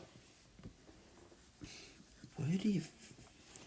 I don't like coming on here and saying, oh, these are the problems, these are this, these are that, right? Without going, this is what I think you would do. I've mentioned before when we talk about the team selection for Matty Pete and saying, well, who we should play such and such a body. But if I don't give a solution as to who we should drop, I don't think that's particularly fair. Well, he's tried bringing in a couple of veterans on short-term loan. Yeah, Bullock and Matty Russell. Russell got injured. He's tried playing all the kids to see if the effort's better there. He's tried trusting his overseas players.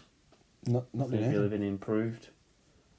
There was, I know we've not talked about it yet, but the thing on Sky said the estimation of the salary cap, they look like they're way under the cap.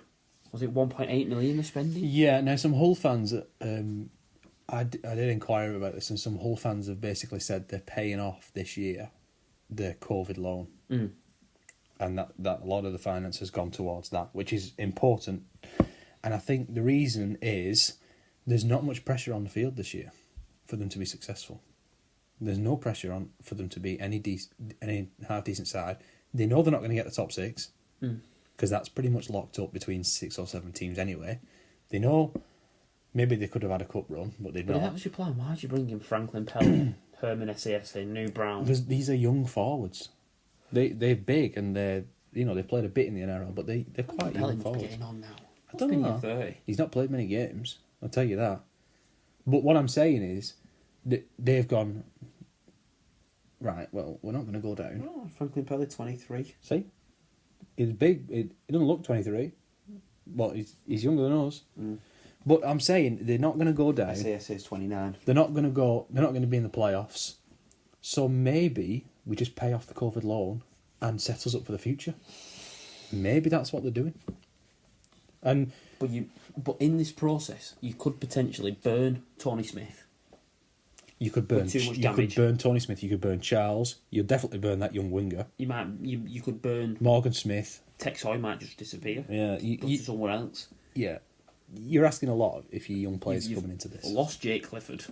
But as well, this doesn't, they've had disciplinary issues, we know that, but Tony Smith, I don't think they've had, that means he's having to go down to his number 40. Like, he's putting his number 40 because there's lack of effort. He's trusting kids to go and do a job because these other The only people injury aren't is doing Truman, isn't it? That's the big injury. Truman.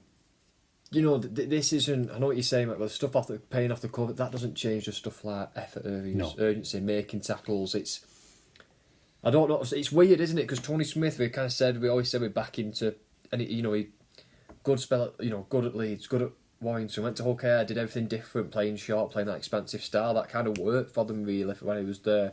He's gone to LFC, and no one knows why, but maybe the club do. Maybe there's stuff around at the club behind the scenes again, which is causing issues just in the culture and maybe a bit of toxicity, whatever. But Tony Smith at Hull FC just clearly isn't working, is it?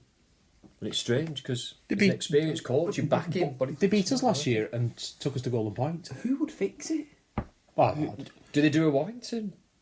Get rid and go with an assistant and maybe. do they do? We said this last week. I wouldn't back Holbrook fix it. I wouldn't back Sean Wayne fix it. I wouldn't back anyone. I think the problem here is who's failed, and it's Tony Smith. And we're looking, thinking, well, if Tony Smith can't get it right, and maybe we're giving him too much credit, maybe we're not. But we're saying, right, if Tony Smith can't get it right, who can? Whereas, you know, for Warrington, we all knew what Pell's problem was. Yeah. We spoke about it on this time last year. We know what Pell's problem was. For Cass, they'd really tried to play a certain way, which was the Radford way, and that kind of led Andy Last to struggle. And then they brought in Lingard, and he's trying something different. But with Hull FC, we're saying, well, Tony Smith, usually he does everything right. Usually he's successful, as Lewis just said, but it's not working for him. So maybe bringing in an assistant wouldn't I don't know. This is why it's so much more of a mystery to why. And this is a bigger shock than Cass, and it's a bigger shock than London, and, yeah. and anyone else that struggles for spells, because you can see a way out of it. I It's the can't manner see. of those. Well, they lose to Huddersfield, 18-12, and you go, oh, it'll be the last when these two teams meet again there in the reverse fixture. This is like, they're getting battered. Yeah. Conceding 50 points consistently. Twice to Huddersfield. In the cup and in this one. Can I just say, imagine if they'd lost to London. Well, if they hadn't brought up that moment of magic from Morgan Smith to get them a win against London, they'd currently be sitting bottom of the table No points. with no points, and they'd have been dominated in a lot of these games. And yet, when they go to the south of France, they put in an unbelievable effort, and they got beat, yeah, but There was stuff to build off. We said that was a good result to build off. They lost, but they were in against Catalan, and we'll talk about how good they are at home. But they played quite well, and yet they didn't build off that at all. I don't know what the answer to that was saying. We don't know. I think everyone's in the same boat. Everyone's going, I don't know. How do you fix this? I don't think anybody knows. Right. Let's go on to the probably the standout game. A weird kick-off time of 8:05. Yeah. That's strange. Well, do you think that's because Catalan were in that match we were in, the wheelchair match? Because it seemed to start straight after the wheelchair final, and Catalans were in. Maybe we'll mention that shortly after this game. But Catalans winning 14 points to 8. They were losing 6-8 at half time. Tries for Catalan were Matti Cavallo and Mike McMeekin. Artemore kicking three goals. For St Helens, Tommy Makinson and Jack Wellesby, no goals converted. Do I need to make the joke? What I want to just mention is there's been a lot of talk about the French players in the Catalan side. Yeah. Really starting to shine. Artemore. Morg was fantastic. Romano has got himself in the team of the week this week. Ben Garcia, every time I see him, he seems to be better. He's had a good career, hasn't he, Ben Garcia? He's getting better. But he seems to be still at the top of his game. Seguier playing this game? Yes, he I did. rate Seguier But quite Theo high. Fage, I thought Da Costa was brilliant. He put in a performance that I didn't think he had in him. Yeah. Well, McNamara's heaped loads of praise on Da Costa this week. I'll just look at his stats here. 43 tackles, a phenomenal effort. Ben Garcia, 38 tackles. I didn't think he had that in him. No. Obviously, with Mickey being there, Mickey Mark, that's not his role at Well, Catalan. they had an interchange 9 on the bench. Well, Cesar Rouge is kind of an interchange 9. He can play in the halves. He can play fullback. He can play anywhere, really. But Jordan Abdul was injured, and so he had to play the whole game in the halves. It was getting quite early when Abdul went off. So yeah, Fage and Rouge in there. So Fage and Rouge had to be... It's a full French spine. Yes, and who was it saying how proud they were of that? Maybe it was Garcia. Yeah, it was. Who said he was really proud of the full French spine. But that took Da Costa... It took his insurance away. Yeah. It took away his interchange. Yeah. And so he had to play the full game. was brilliant. And maybe he'll get trusted to play the full game a bit more often if Mickey's not fit, because he was really good. You made the point. Was it 43 tackles? Yeah. They weren't just 43 tackles. It was big tackles. He was shooting at the line and putting Tackles, shots on yeah. Walmsley. Tackles at Like point. they were proper tackles, if you know what I Definitely. mean. Not just hands-on tackles. They were big tackles It's in what we big spoke moments. about Morgan Smithies. Yeah. Tackles that count. Yeah, 100%. Tom Davies, immense, 140 metres. He's been fantastic Really all year, working hasn't hard though. he? Been fantastic. One player I do want to, not one player, sorry, one thing I want to mention. Saints in that last 20. You think they looked fatigued a little bit tired. To me, that last 20 minutes, they obviously had the Lewis Dodd no try, where Morg does incredibly well Yeah, he does. to wrap the ball up and stop him scoring.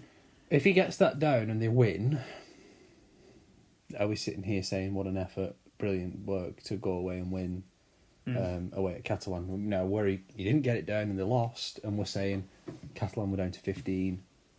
They had already loads missing. Yeah.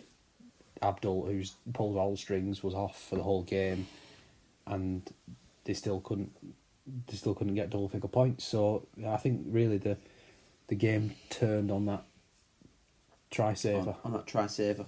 Obviously, Catalans last week had a decent effort, a decent win at Warrington. But I do think Good Friday took a lot more out of Saints and Wigan than we've given credit for. And backing up going to Catalans it is difficult. Well, I was just about to let me ask you then, if you're saying that backing up, will Wellens be, will he be ripping his ear out with this result, or will he be saying, you know what, actually, to play Good Friday in Wigan in the type of game that was, then we had arguably the hardest fixture you can have after that, Catalans away. We've contested and competed in a close game, and like you just said, they made that no try I don't change the think result. To Is me- this a big defining moment in Saints' season? Or To does me, it it all depends on whether they beat Warrington. right, I don't think he'll be throwing the baby out. He No. won't be throwing it out with the bathwater. I think Like, if they lose to Warrington, maybe. But I think if they come back and play well against Warrington and I'm just take looking care at of Saints' business, fixtures here. Obviously, they've got Warrington next week. in the cup, yeah. They've then got a bit of a... No, I don't want to say easier, but an easier run. They've got Hull FC at home, Huddersfield at home for the second... Oh, no, they played away second game of the season. Apologies. But Hull FC at home after that, Huddersfield at home, Hull Car away, Cass away. somebody That's was a saying nice bit of run there. somebody was saying they played Wellens has never beaten Catalan, and he played them 4 times now, or maybe even more actually, maybe 5 times. Might be 5, yeah. And he played Wigan 3 times. He's played Wigan 3 times. He's won twice. But they've only ever got... Oh, no, before 2 in the league and the semi-final. Oh, no, sorry. No, Ignore that me. wasn't Ignore Wellens. My That wasn't Wellens. brain's got one. But what I mean is, they've only won 2 games out of maybe 8 or 9 against Wigan and Catalan. But they've only scored 13 points or more twice as well, because obviously they beat us with 12. I think they might have beat Catalan or lost to Catalan where they scored quite a few points, and obviously they put points on against us last year at home. So the point I'm making is, when they come up against good defensive sides, and let's be honest, there's only 2 in the league, really good defensive sides, Yeah. which is Wigan and St Helens, but Catalan are decent as well. They don't put points on the board. There's no plan B. Well, I'm just looking at Saints' record. Obviously, they lost last week 14-8 to Catalan in Catalan. They beat us 12 points to 4. In the playoffs last year, they lost 12 points to 6 away at Catalan.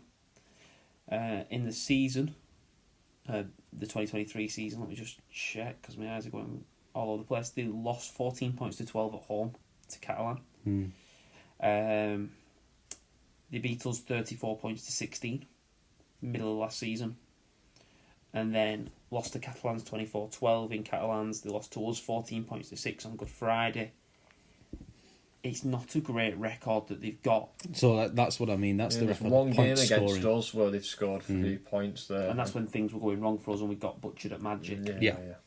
So really, and didn't we take out Toby King that game? We took out somebody for Thornley after the Catalan Magic, and so King might have been the sacrificial lamb, and it didn't work. But that to me is a decent point. They've only really scored 3 tries once, and that was against us in that game you were mentioning there. So when they've come in against Wigan or Wigan or Catalan, who are good defensive sides, Find it hard to unlock them. they need a plan B, don't they? Yeah. They need a plan B. I don't know what that is though. No. I really don't know what that is. I'm just trying to look at that game. Well, in this game, there was a lovely try for Wellesby That game off a scrum. The game that they beat us, they put 4 tries on in the space of 20 minutes. But outside of that, Roby was really good in that game. Wellesby scored just before half time. Parsi, according to this app, also kicked his goal as well. Kieran would have kicked it. And Jack Wellesby and making so they went on a bit of a run in the middle where they put points on you. And that was the same. I remember it being Roby because they were running towards us. Yeah. And Roby was on fire. But that's the Saints that we're used to, that they can go bang, bang, bang and put points on you really, really quickly. But we haven't really seen it other than that. And maybe that is just something that Saints need to look at. Well, they definitely need to figure out a way to score more points against good defensive sides. But that's for them to fix up. Yeah, you look at the rest of the teams they beat. They put 20 on Leeds this season, 18 on Leeds. Well, they made hard work of beating Leeds, didn't they? Yeah, 20 against Salford when they lost. They beat Leigh 12-4, Huddersfield 28, and then London 40 points to 4. Is that actually London's smallest? No. Hull FC. Hull FC. Yeah. Well, yeah, I'm not too worried about Saints losing games like that. Yeah, I hope they don't figure it out for our sake, but that's clearly what they'll be looking at. Right. Should we talk a little bit about Wigan? Obviously, Wigan played a couple of extra games this week. First of all, the reserves. Big win against Leigh. Hampshire and Farriman bossing the halves. Maddox Jeffrey got 3 or 4 tries, was it? I think it was 4, if I remember right. This is a lad I think we've got from Rugby Union. He's playing on the wing. He can play full-back as well. Some exciting players in that reserve team. Definitely. Some lads who are going to be pushing for a place very, very soon. Eckersley, you'd think he's already one who's quite highly thought of. Yeah. Anyway, the women won their game against Cardiff, topped the group, and made it. Was it 3 from 3 in the group? 3 wins from 3. They've got a group stage. It's a Challenge Cup. They've got a group stage in the Challenge Cup. Yeah. That means that the quarterfinals, Wigan have Cardiff. Cardiff again. Yeah. York play Featherstone. Saints play Huddersfield, and Leeds play Warrington. They're going to be 4 really good quarterfinals. There's some good teams now. It's not just like Saints and Leeds are the only good teams anymore. There's some good sides now. We're going to get him better. We're going to get him better. It's going to take some time. You can tell there's the long-term investment. We talked about that recently with the women's academy that they set up and all these things that are going on. We just signed a player from the Queensland Cup. She played for the Western Clydesdales. Oh, that's the name of the team in the Queensland Cup. So we just signed her. She played against Cardiff in this match. And the wheelchair game. Probably, yes. Catalans won quite convincingly. They showed the class, didn't they, Catalan? Yeah. You told me that it was. Is it the 5th time they've won it in a row? It might be. That might be the French league. Yeah. When I got there, he was the guy who was on the microphone was introducing the 2 teams, and he said something about Catalan winning 4 in a row, and I think it was the French league. They were amazing. They were so fast across the court. They do all the chip and chase. You can do a chip and chase. When I spoke to Deck after the game, he just mentioned that it was a good sign for us that they resorted to kicking for tries. It's hard to defend in first team rugby, professional rugby. The chip and chase. Thinking about how hard it must be to defend a with chip no and chase with no fullback in the wheelchair. It was really, really difficult. But a great effort. It's a really, really fast-paced game. Oh yeah, it was really fun, and I'll definitely be going to another game. Yeah, for the wheelchair side, it was really fun. I actually saw a couple of things as well on Twitter that I should mention, that people talking about is this one of the greatest sporting dominances from Catalan Dragons wheelchair side. Yeah, I think that just shows you how good of a team they are. They are really good. The French are always very, very strong in the international game. They got some really good French, like you just said. France are always the favourites for every international game, but they've also got Bashara, one of the England players, who's really talented and plays every time for England. And I saw lots of English players that I recognised at the match who were going to watch. Well, it was a full day event, wasn't it? Yeah, there were lots of people there who I think, oh, I saw you on BBC playing for England last year or a few months ago. So yeah, it was good to see that, lots of people there. And hopefully you can do something similar again. Yeah. Right, I think that wraps up rest of the rugby for this round. Yeah. When we come back, we're going to talk about the NRL really quickly and jump into some predictions. Thank you.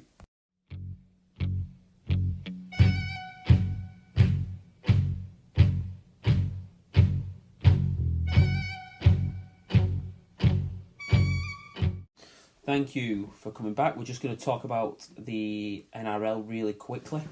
First game, Melbourne versus Brisbane Thursday. High scoring. Great game. 34 points to 32. Left it really... It was one of them, it was backwards and forwards. I thought each team had won it at different points. Great try from Ezra Mam at the start of the second half. They kicked long and Melbourne let it bounce. Never let the rugby ball bounce. It manages to sit up, doesn't it, and almost come back to the Brisbane attacker. Man runs through almost untouched, who splits the gap perfectly. I think it's one try of the week over there was brilliant, really. But a 34 point to 32 win, and I think they'll be happy with it. Melbourne, good to win this game. Brisbane, no Adam Reynolds.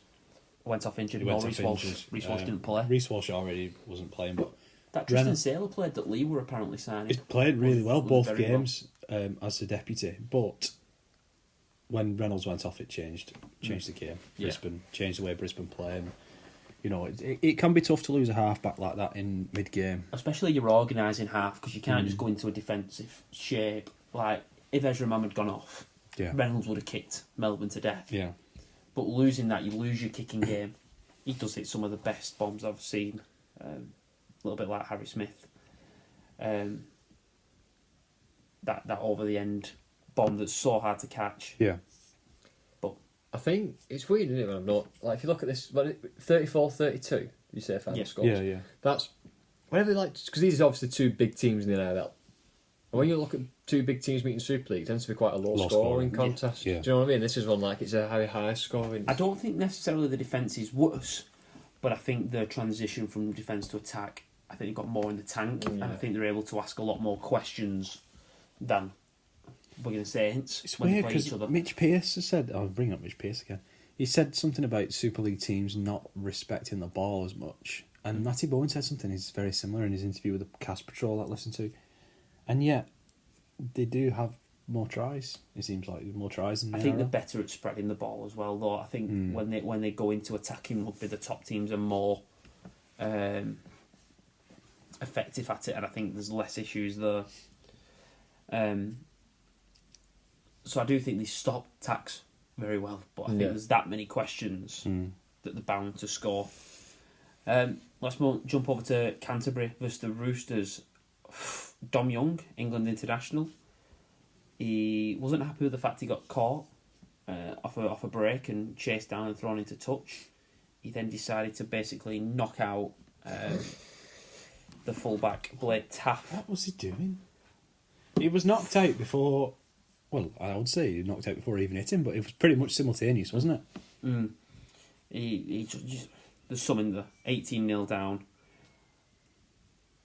Then you go 24 down, 24 points to 0. Just put out who came on for the Roosters, Michael Jennings.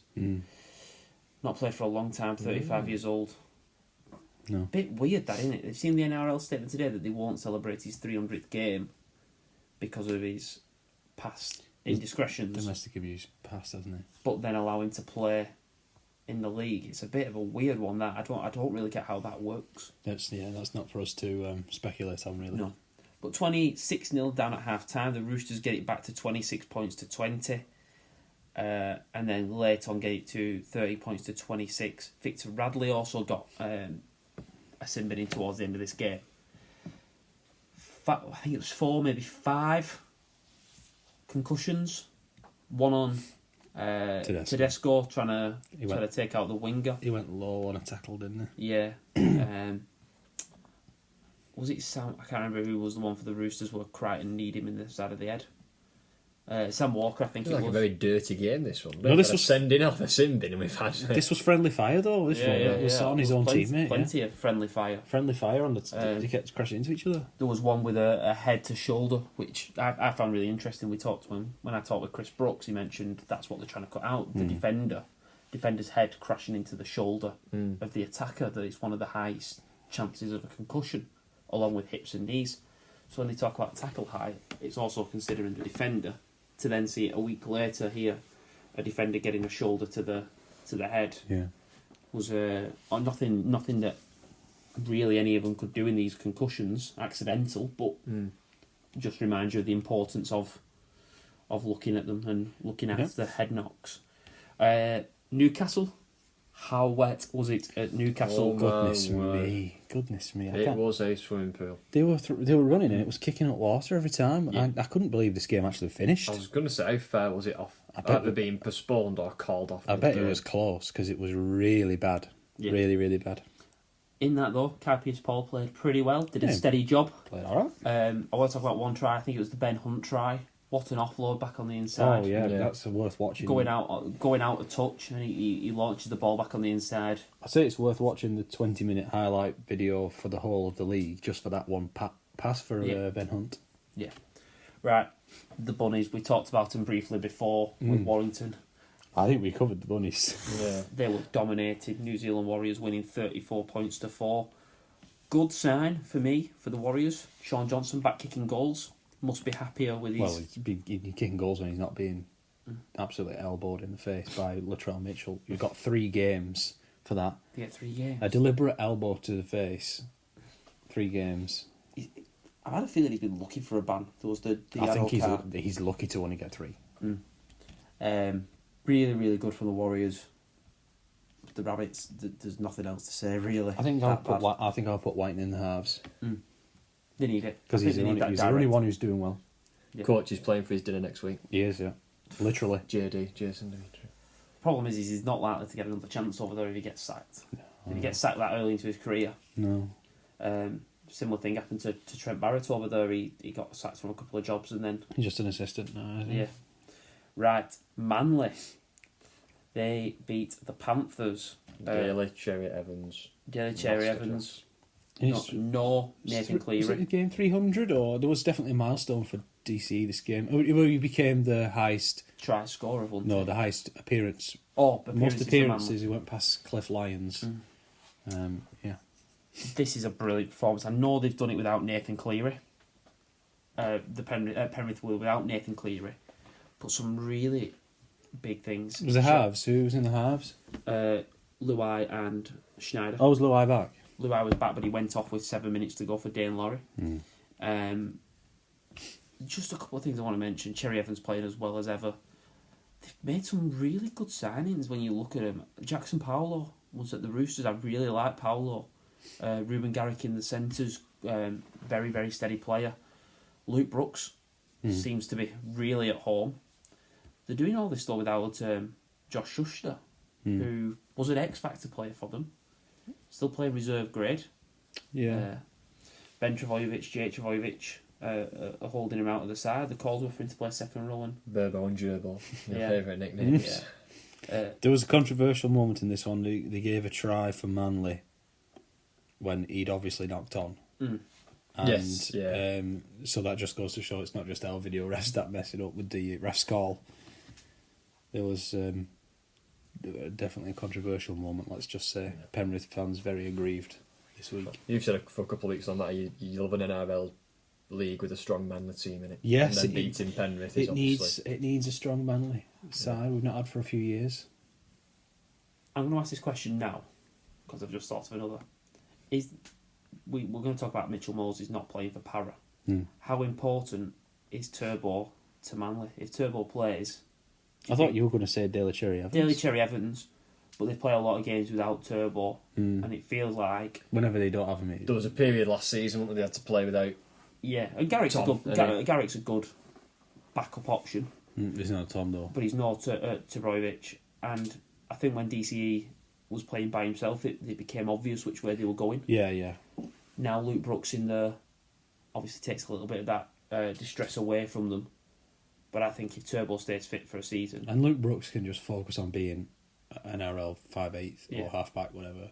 He can just be Creative. Luke Brooks, the rugby player. He doesn't have to be Luke Brooks, $1 million West Tigers superstar. Yeah. He can just be Luke. The heir to the throne of Yeah, whatever. he doesn't have to be the next Benji Marshall. He can just be Luke Brooks. Yeah.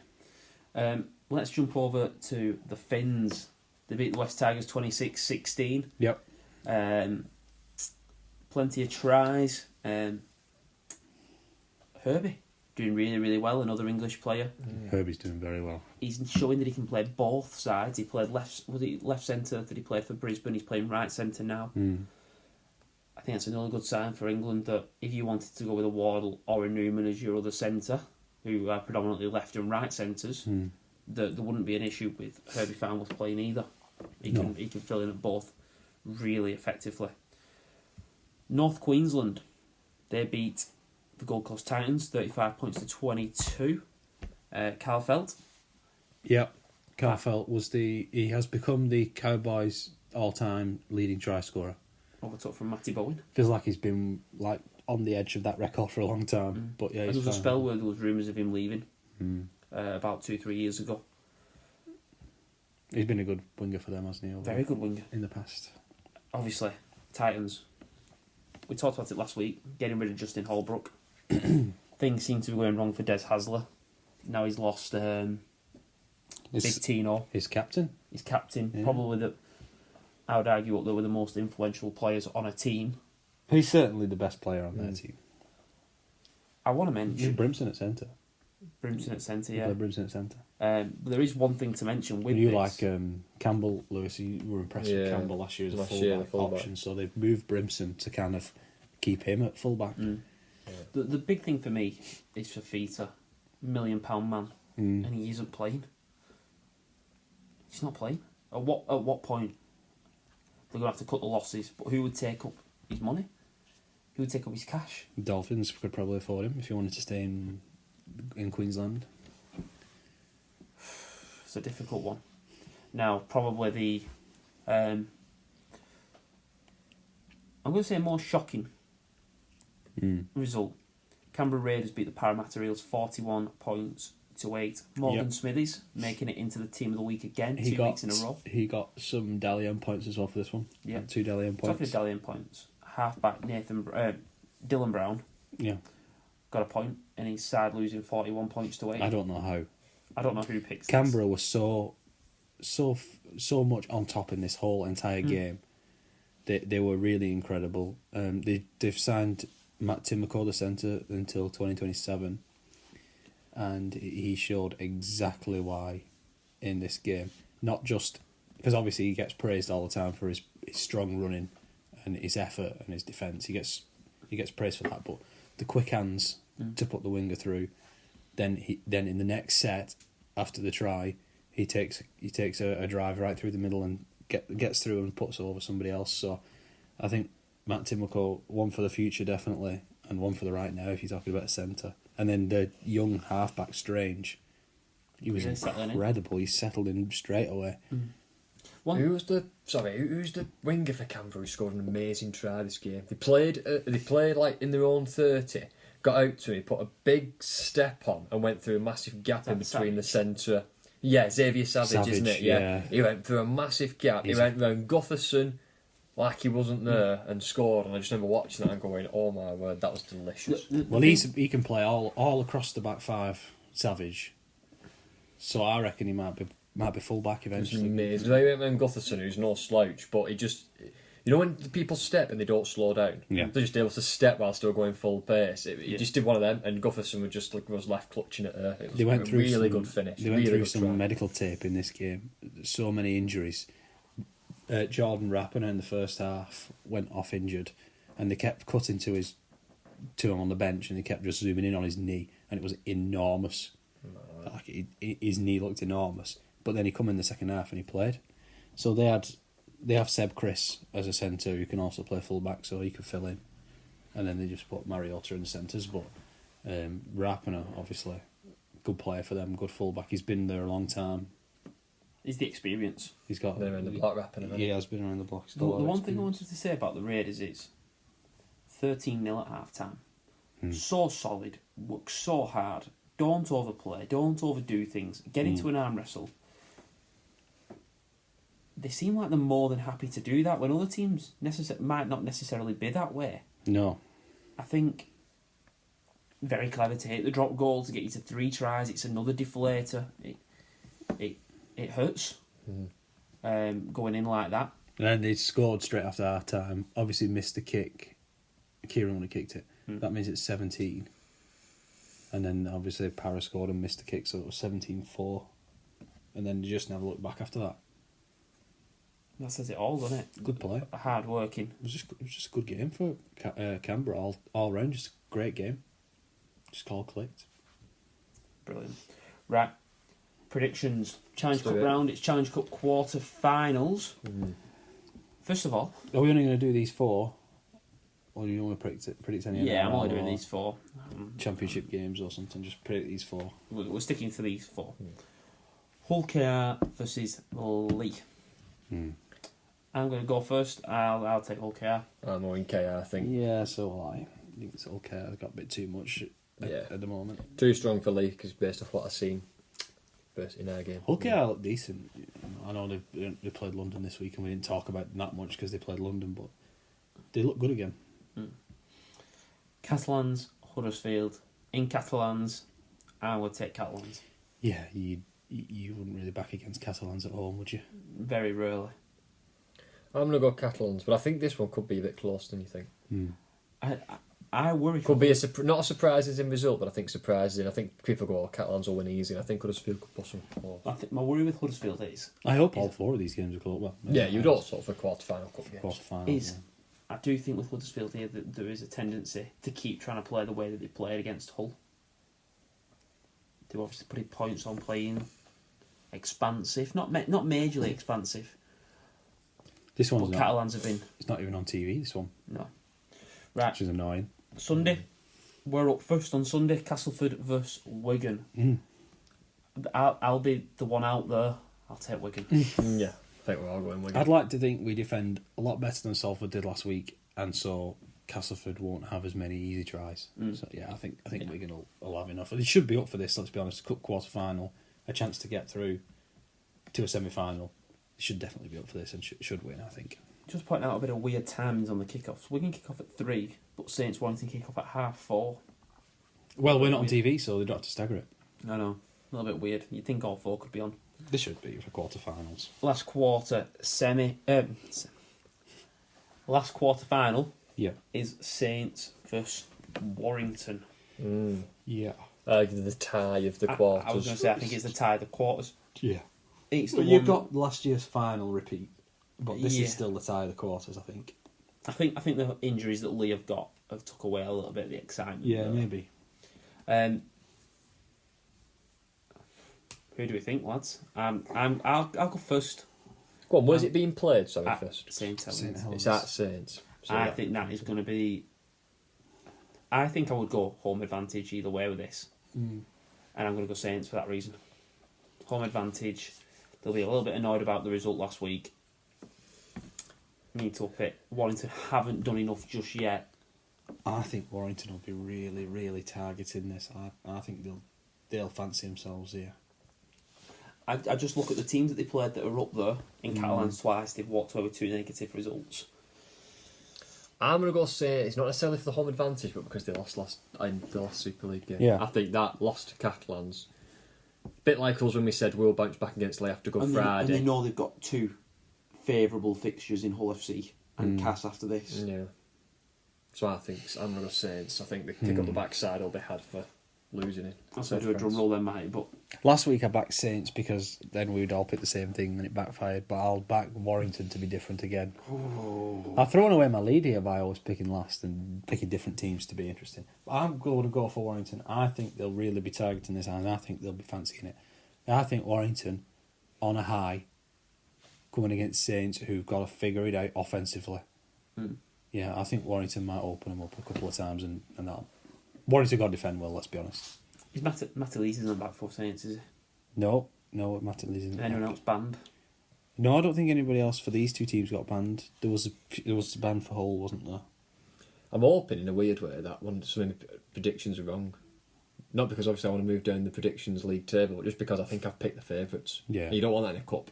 You want a couple. You know what I mean? You want an But I upset do and a think- bit of a story. Don't want you in a challenge cup. I do think them 4 are probably the 4 strongest teams. Well, if Wigan, Well, Wigan, Catalan, St Helens, and Hull KR get through to the And I'd also put semi-finals, Warrington in top 5. then Warrington at 5th, aren't they? So that's really should be the closest.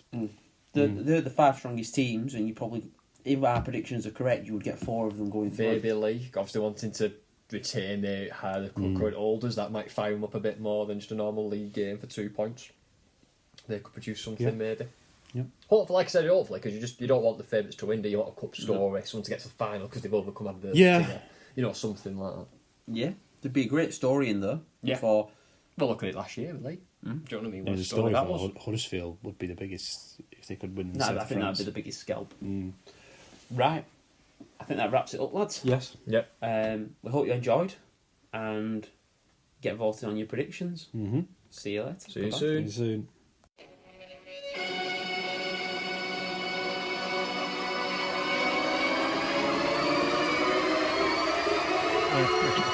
Hi, I'm Tom. I'm Matty. And I'm Lewis. This is the Wigan Way, Wigan's favourite rugby league podcast.